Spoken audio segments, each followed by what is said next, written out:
ईद उल अधा वो दिन है जो हमें कुर्बानी, सब्र और अल्लाह की इताअत का दर्स देता है। ये वो दिन है जब हज़रत इब्राहीम अलैहिस्सलाम ने अल्लाह के हुक्म पर अपनी सबसे अजीज़ चीज़ कुर्बान करने का इरादा किया और अल्लाह ने उस कुर्बानी को क़यामत तक आने वाले मुसलमानों के लिए इबादत बना दिया। अल्लाह ताला कुरान में फरमाते हैं फसल्ली लिरब्बिका वनहर। तर्जुमा, बस अपने रब के लिए नमाज पढ़ो और कुर्बानी करो। और एक और जगह अल्लाह फरमाते हैं अल्लाह तक न उनका गोश्त पहुँचता है न खून, बल्कि तुम्हारा तकवा पहुँचता है।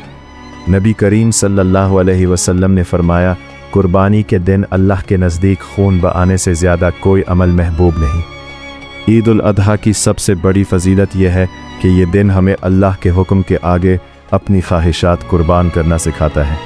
ये दिन मोहब्बत, इखलास और गरीबों के साथ खुशियाँ बांटने का दिन है। तो इस ईद दिल साफ़ करें, नमाज अदा करें, गरीबों को याद रखें और अल्लाह का शुक्र अदा करें। मैं इनका नाम ईद उल अधा मुबारक।